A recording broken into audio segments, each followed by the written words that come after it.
गायत्री महामंत्र एक बार मेरे साथ दोहराओ। ओम भूर्भुवः स्वः तत्सवितुर्वरेण्यं भर्गो देवस्य धीमहि धियो यो नः प्रचोदयात्।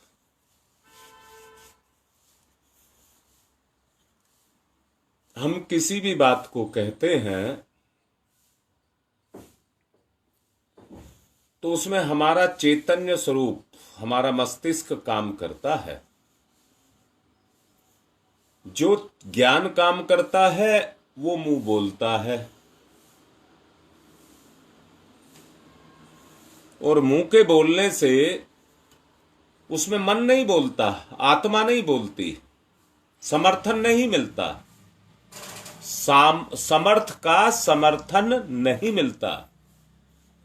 दोबारा से कहूंगा, शरीर की अपनी कोई निजी पहचान या निजी सामर्थ्य नहीं है। अगर इस शरीर में सामर्थ्य काम करती है तो वो आत्मा की है, यानी कि समर्थ आत्मा है। जो काम करती है वो मन से करती है, इंद्रियों से करती है, अर्थात मन उसके घोड़ों को हाँकने का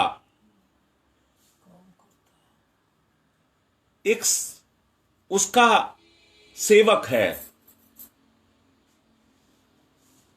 और घोड़े यानी कि इंद्रियां उसके औजार कहिए, साधन कहिए, वो है। अब आपने किसी बात को कहा और आपने अपने ज्ञान से उस बात को कहा, परंतु उसमें वो वजन नहीं होगा,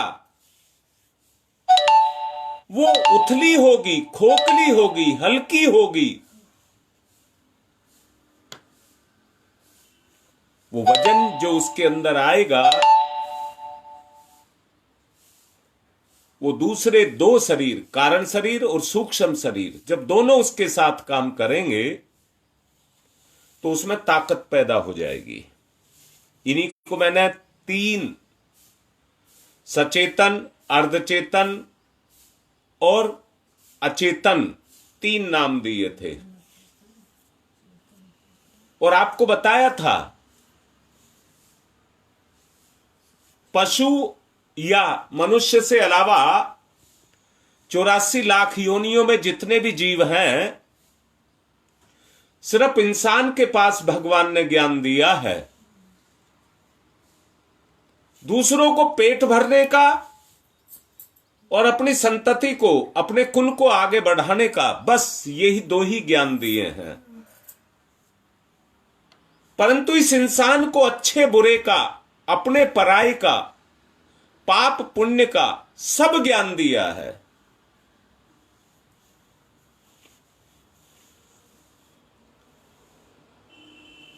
एक पालतू पशु है, उसका गला खुल जाए तो वो भाग करके खेत में चरने के लिए भाग जाता है। जो सामने पड़ा वो ही उसका है, वो अपने पराये का भेद नहीं समझता है कि ये मेरे मालिक का है और ये मेरे किसी बाहर के का है। वो इस बात को नहीं जानता। वो केवल एक ही ज्ञान उसके पास है कि मुझे अपना पेट भरना है, बस।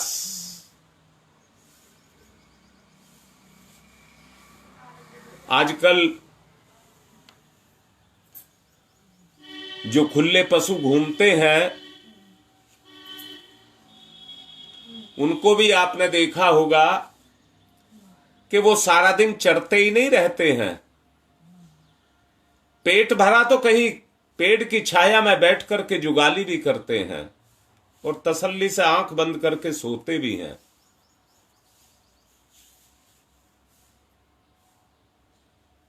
बस उनके अंदर एक ललक काम करती रहती है, कैसे ही मेरा पेट भर जाए, कैसे ही मेरा पेट भर जाए। मन की बात नहीं करते हैं वो कोई चटोरे नहीं है,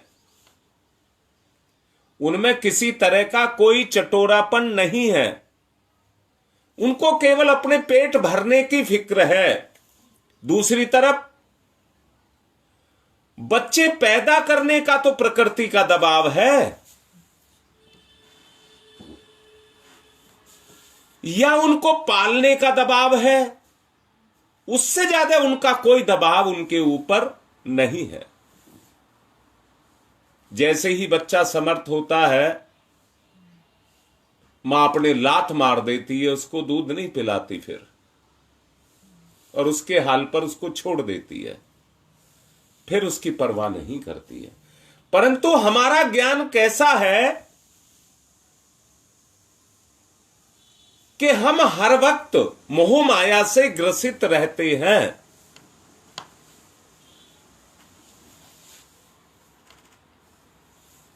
और हमारी चेतना उसी क्षेत्र में काम करती रहती है। इसलिए हमारा मस्तिष्क चैतन्य है, क्योंकि निरंतर हमारी चेतना मोह माया के प्रभाव के कारण कर्म को करती रहती है। यानी कि हमारा ये जो ज्ञान तत्व है, जिसको आज्ञा चक्र कहते हैं, ये जग जाता है। जग जाने के कारण, मोह माया में चले जाने के कारण, इस पर अज्ञानता की परत चढ़ती हुई चली जाती है। और आदमी वो करता है जो ना करने योग्य है, वो सोचता है जो ना सोचने योग्य है, उन कामों को करता है। अपनी शान भी दिखाता है, अहंकार जिसको कहते हैं, उसको भी दिखाता है।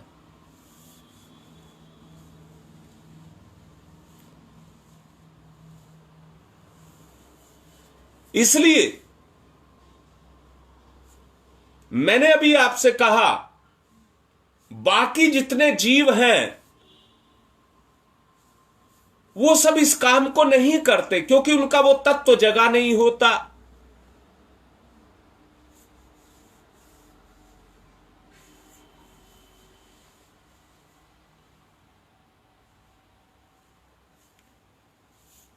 हमें क्या करना होगा?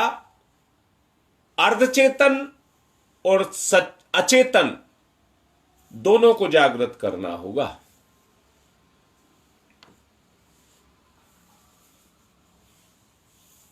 उसको करने के लिए मैंने 3 बिंदु कल बताए थे: ज्ञानात्मक, भावनात्मक और क्रियात्मक। नॉलेज परक, फीलिंग परक और विलिंग परक, ये 3 हमें जगाने पड़ेंगे। किसी वस्तु की पहले हमें जानकारी प्राप्त होती है और उसके संबंध में प्रिय या अप्रिय इच्छा पैदा होती है। जैसी भी इच्छा हमारी उसके प्रति पैदा होती है, वैसी ही हमारी धारणा उसके प्रति हो जाती है।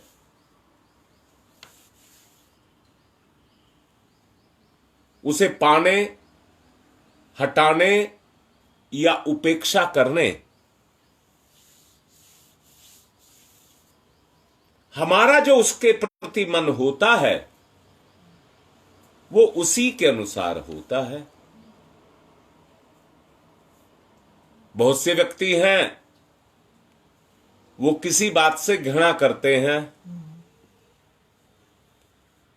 परंतु बहुत से हैं उसी बात में रस लेते हैं, और बहुत से हैं कि उसी बात को इग्नोर करते हैं। इसके पीछे क्या मैंने बात बताई? उनकी इच्छा, उनकी इच्छा। हां बेटी, ज्ञान से बड़ा कोई धन नहीं है, ज्ञान से बड़ा कोई धन नहीं है।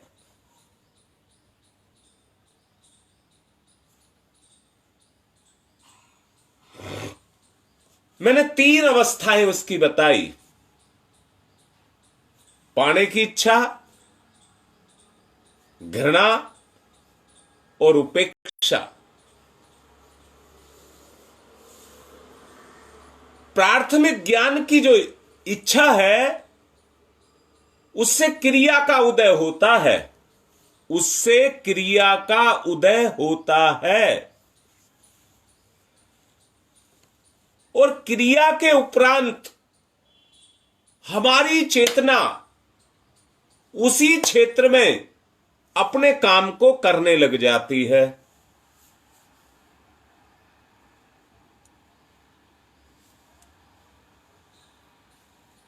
विचार उठने से लेकर किसी निर्णय और निष्कर्ष पर पहुंचने तक चेतना द्वारा कितने ही दृष्टिकोणों से उस पर अपने विचार को करती है हमारी चेतना। साधारणतया ये जो उसकी परख है, जिसमें वो जांच पड़ताल करती है, उसी को मनः क्षेत्र कहते हैं।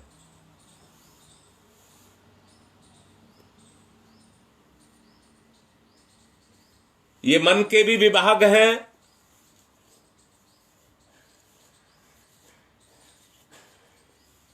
जिस भी कार्य को वो करता है, मन करता है, प्रेरणा देता है, वो भी अलग अलग खंडों में बटा है।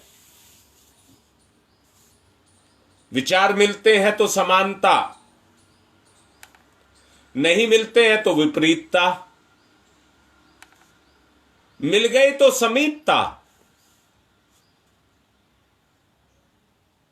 और फिर बारंबारता, यानी कि उसी पर बार बार इच्छा करना।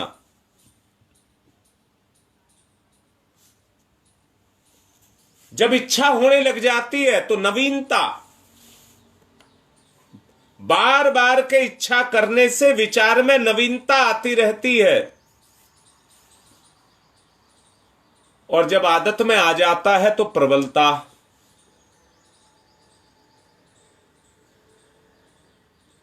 प्रबलता यानी कि उसमें दृढ़ता आ जाती है।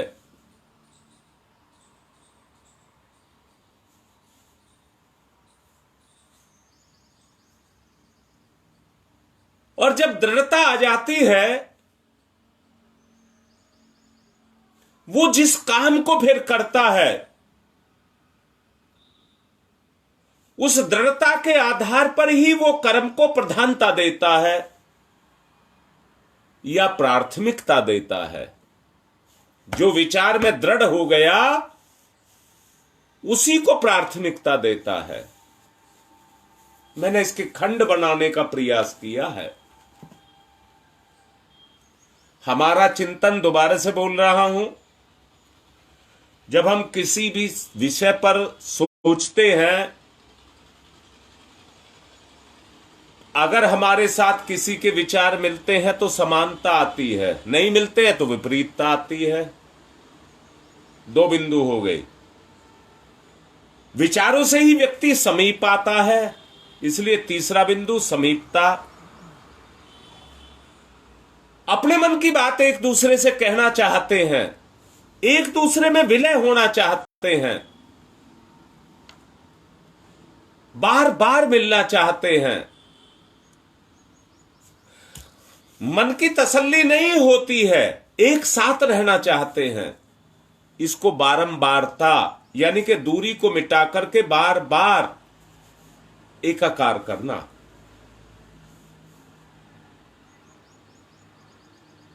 मन में उमंग होती है, तरोताजगी बनी रहती है। विचार में दृढ़ता होती है तो प्रबलता बनी रहती है।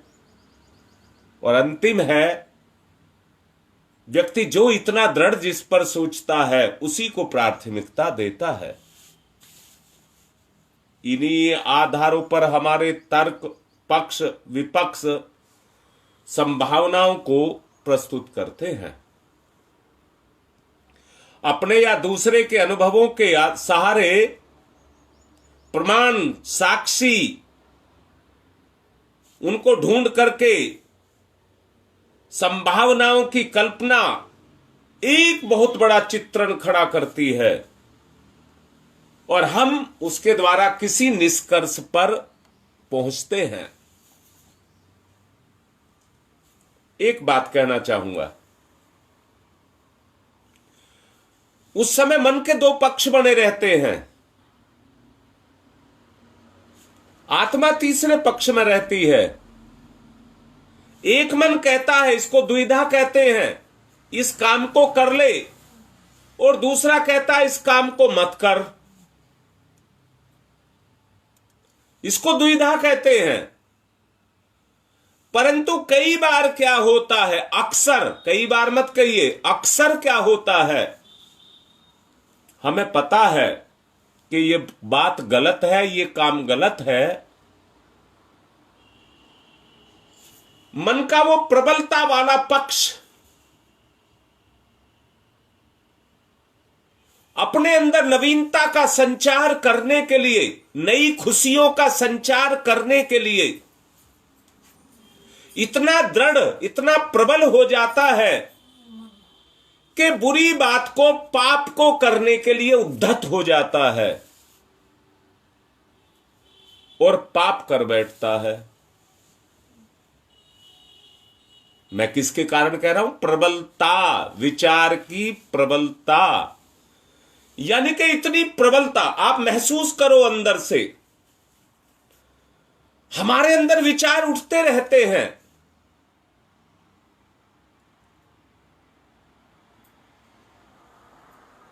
कई बार कोई बात व्यक्ति के अहम को कचोट जाती है और उसका अहम जग जाता है,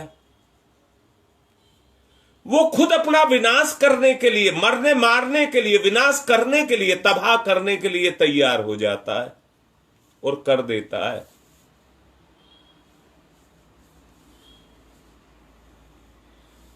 इच्छा कैसी उठ रही है और किस हद तक उठ रही है और किस हद तक उसको पूरा किया जा सकता है,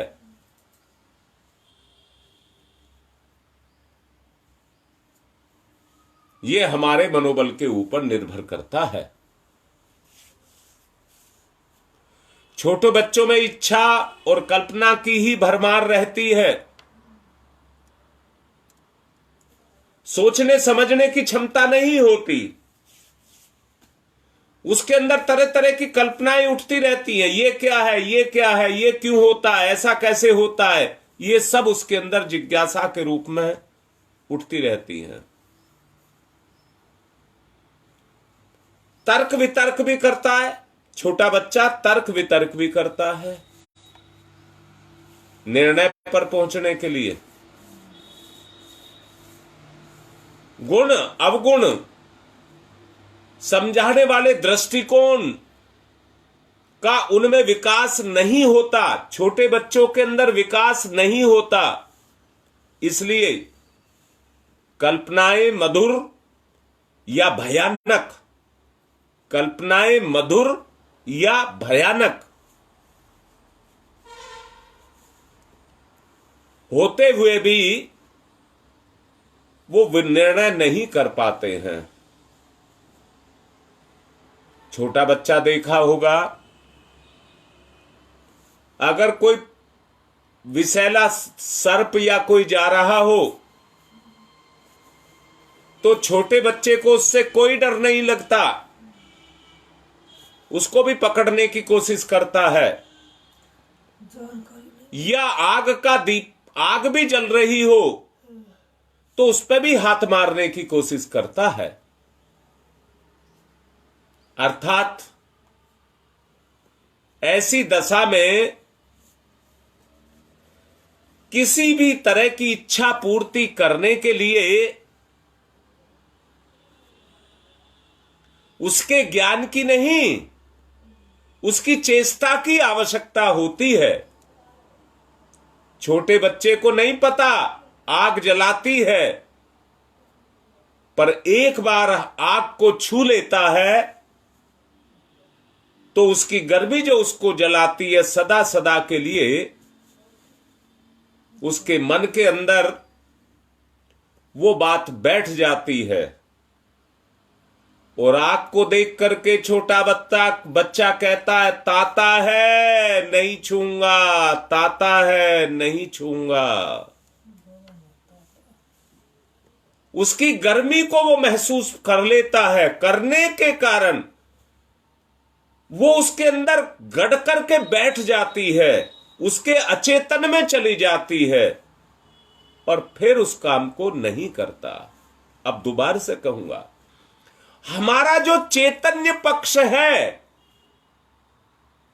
ये जिस चीज को जानता है चोरी करना पाप है, पर मन के किसी कोने में ज्ञान होने के बाद ये विचार की प्रबलता के कारण सोच और समझ को हटा करके उस गलत काम को कर जाता है, पाप को कर जाता है।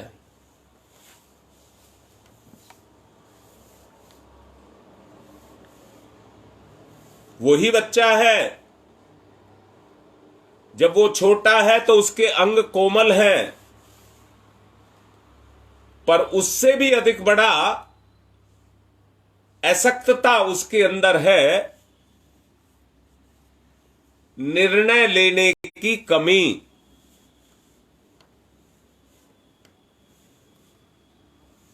निर्णायक शक्ति का उसके अंदर अभाव होता है। हम इतने बड़े हो गए, अपने आप को बड़े मानते हैं, बुद्धिमान मानते हैं, परंतु स्वार्थ बुद्धि तो हमारी काम करती है, निर्णायक बुद्धि हमारी काम नहीं करती कि हम एक बार कर्म को कर दें तो उस काम को दोबारा ना करना पड़े।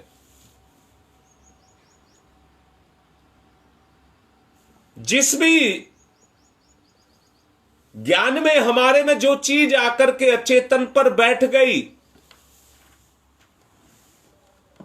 नशा करने में बड़ा सुख मिलता है।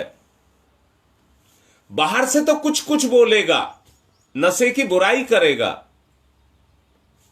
परंतु अंदर से उसी की हिमायत करेगा। कर्म के प्रति जो उसका व्यवहार होगा वो उसी बात पर निर्णय लेगा जो गलत है उसी पर उसका निर्णय रहेगा और सत्य को नहीं मान पाएगा।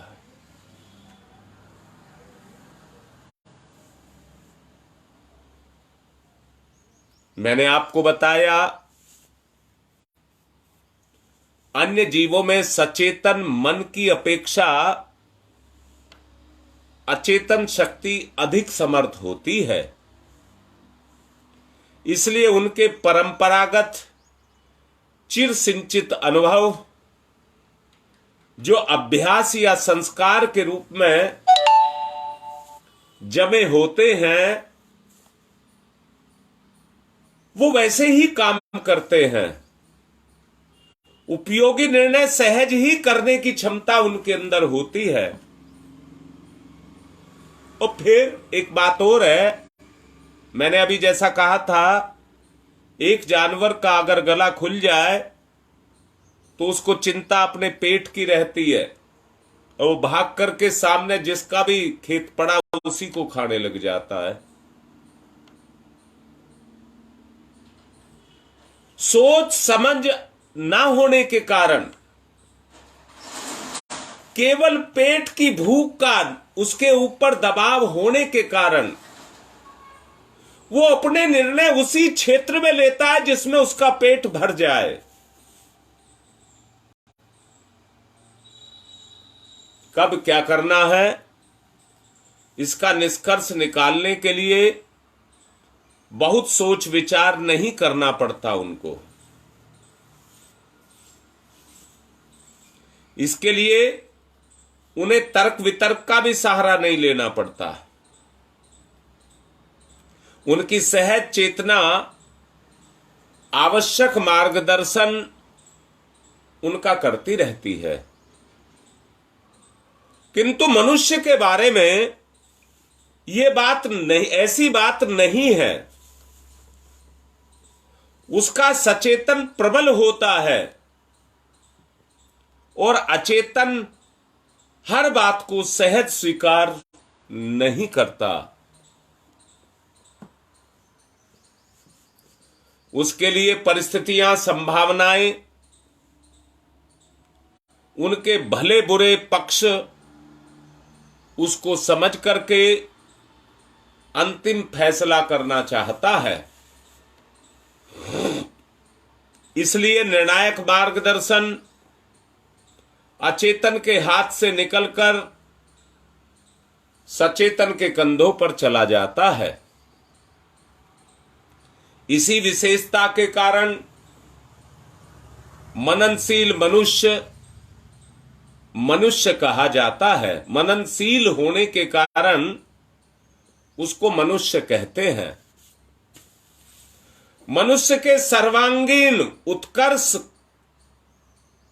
उसकी परिस्थितियां और उसकी समस्याओं को निपटाने के लिए उसको बाध्य करती हैं। आज आप देखते होंगे हर आदमी अपने ही द्वारा निर्मित अपनी ही समस्याओं में फंसा हुआ है। अपने द्वारा निर्मित से मतलब क्या है? अपनी अज्ञानता के कारण वो कुछ कर्म ऐसे कर चुका जिन्होंने परिस्थिति और संभावनाओं के रूप में आज की परिस्थितियों को पैदा कर दिया।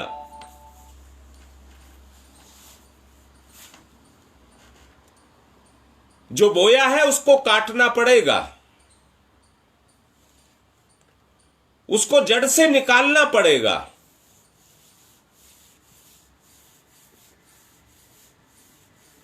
इसलिए चेतना की बहुमुखी विकास के लिए अपने आप को उस रूप में ढालना पड़ेगा। इसी को साधना कहते हैं।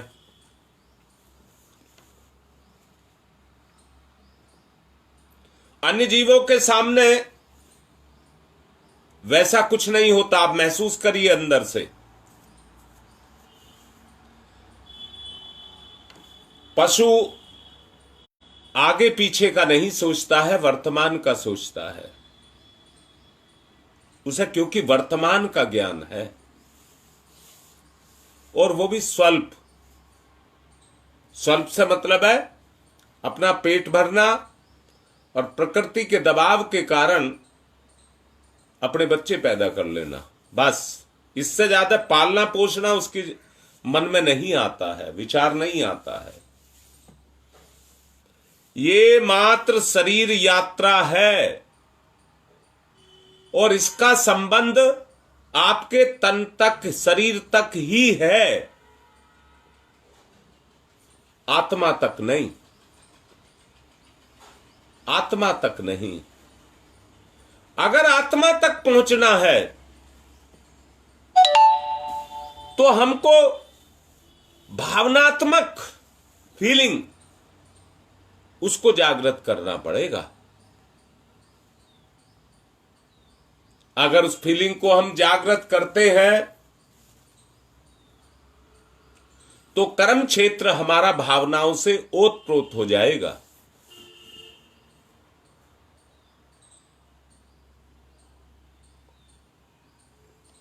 फीलिंग के आधार पर निर्णय हो। आहार विश्राम के संबंध में सोचना, सुरक्षा और प्रजनन की समस्याओं को सुलझाना, इसके अतिरिक्त आज के मनुष्य को और कुछ नहीं आता।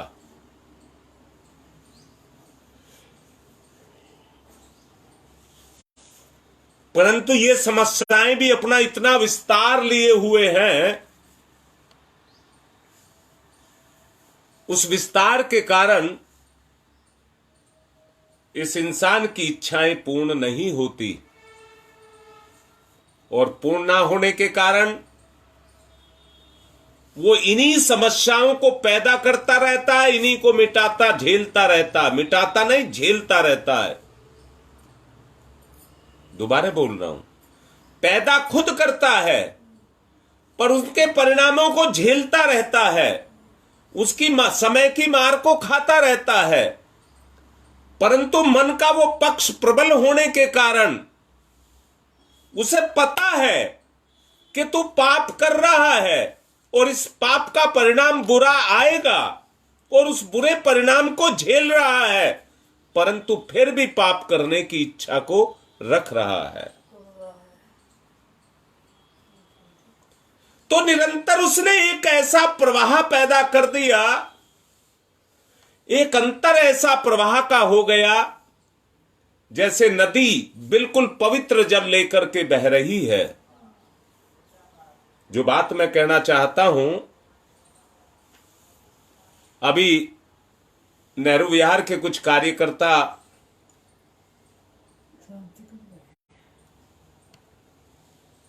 मध्य प्रदेश गए नर्मदा नदी में नहाने के लिए। वो गए, वो मुझे बता रहे थे कि हम नर्मदा नदी में नहाने के लिए घुसे तो नीचे पड़े हुए पत्थर साफ दिख रहे थे। अनुमान ये लगाया ये रहा पत्थर, पर जब हाथ डाला तो पानी बड़ा गहरा था।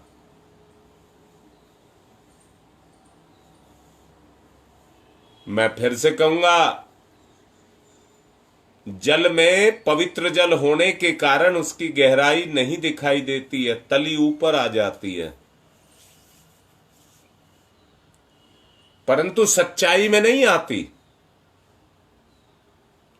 गहराई बढ़ती जाती है, तली उथली दिखती जाती है, सही अनुमान नहीं लगा पाता। परंतु गंदे पानी में तली नहीं दिखती। गंदे पानी में तली नहीं दिखती। और एक बात और बता रहा हूं, स्वच्छ पानी में अगर कोई रुकावट पहली बात तो आती ही नहीं है। अगर नदी का पानी साफ हो तो उसमें कोई रुकावट नहीं है, और कबाड़ के आ जाने से रुकावट पैदा हो जाती है। ऐसे ही हमारा जीवन भी सहज नहीं रह जाता है। हमारे ही पाप कर्म हमारे ही रास्ते को रोकते हैं, बाधा पैदा करते हैं, और हम उनको भुगतते हैं। भोगने के कारण भी हमें ये अकल पैदा नहीं होती कि जो आज हम भोग रहे हैं कल हम वैसा पाप कर्म ना करें, जिसके दुष्परिणाम आज हमारे सामने हैं। हम कल को ऐसा कोई काम ना करें, ये हमारे विचार में आता ही नहीं है।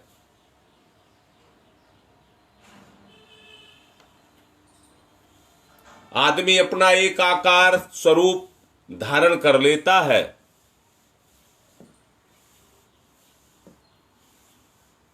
और सहज ही उस पर चलता रहता है। निर्णायक जो फैसला है, वो जो हमारा मार्गदर्शन करता है, वो हमारा अचेतन है।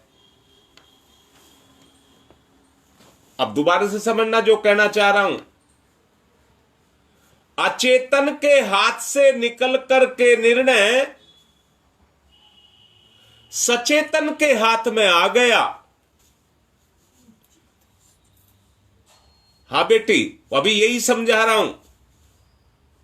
अचेतन के निर्णय को अगर हम मान लें तो उसका संबंध हमारी आत्मा से है। जो मैंने भावनात्मक कहा,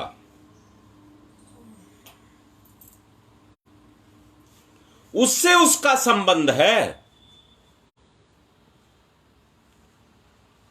परंतु मैंने कहा अचेतन के हाथ से निर्णय निकल करके जब सचेतन पर आता है, पहली बात तो ऐसे हम में से कितने हैं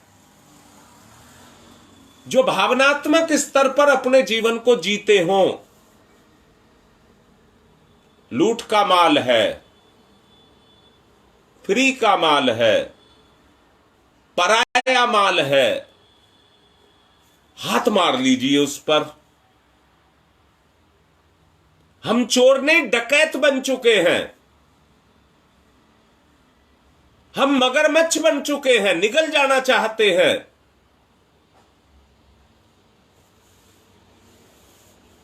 उसका कारण एक ही है, अचेतन के हाथ से निकल करके फैसला सचेतन के हाथ में आ जाता है, सचेतन ही उसको पूर्ण करता है।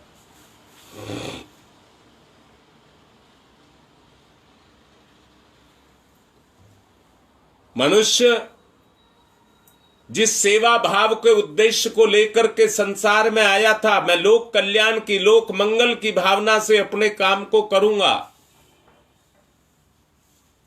वहीं पर वो दूसरों को खाने हड़पने का काम करना शुरू कर देता है और संसार की समस्याओं में आकर के उलझ जाता है।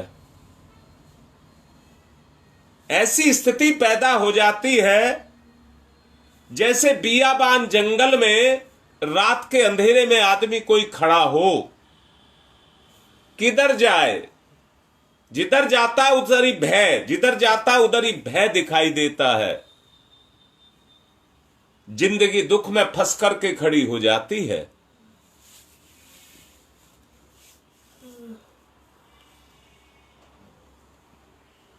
अगर इन परिस्थितियों से हम बचना चाहते हैं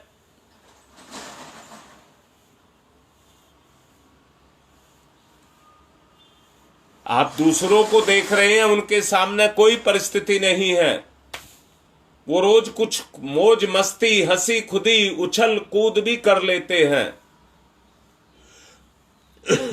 परंतु हमारे छोटे बच्चे को देखिए ना, वो कितनी उछल कूद करता है, यहां से कितना हवा में उड़ने की बात को करता है। परंतु जैसे जैसे बड़ा होता है, अचेतन का प्रभाव कम हो जाने के कारण वो जितने निर्णय लेता है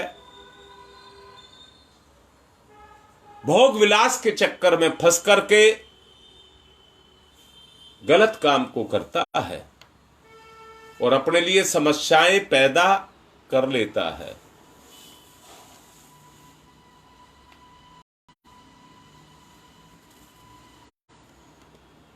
आहार, विश्राम, सुरक्षा, प्रजनन, इन समस्याओं को सुलझाने के अतिरिक्त इंसान के पास में सोचने के लिए कुछ भी नहीं है।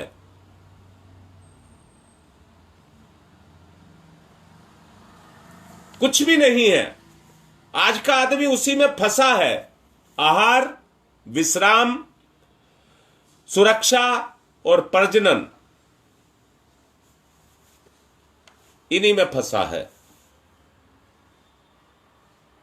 उनका समाज बहुत छोटा रह जाता है, उथला रह जाता है और ऐसे व्यक्ति उथले होने के कारण जिस तरह से पक्षी की दुनिया उसके घोंसले में बसती है,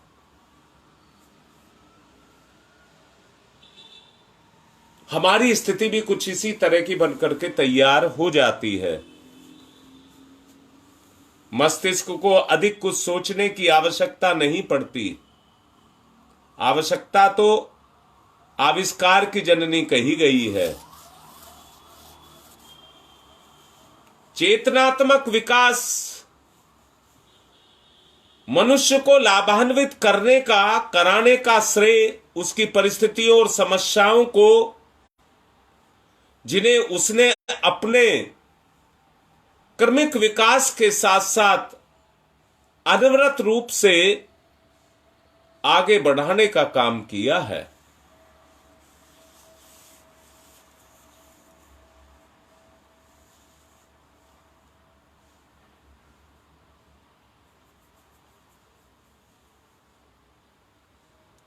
मन की जो दक्षता है सामान्यतः वो किसी को दिखती नहीं है। अचेतन एक तिजोरी है जिसमें उपयोगी और अनुपयोगी सब चीज, उसमें रस भी भरा है, विष भी भरा है। उनमें से जिसे आगे कर लिया वही सचेतन पर अधिकार जमा लेगा और उसकी अभिष्ट दक्षता प्रखर होती चली जाएगी।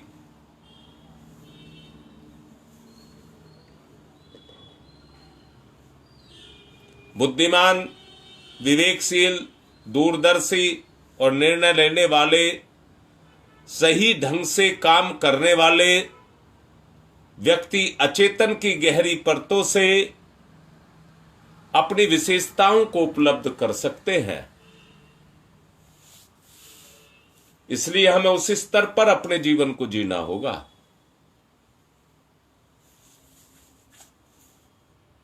जो बात समझाई है उस पर गौर करेंगे और अपने निर्णय की, अपनी समझ की शक्ति को जगाएंगे। आज की बात को यहीं विराम दे रहा हूं, कल फिर इससे आगे लेकर चलूंगा। ओम शांति ही शांति ही शांति।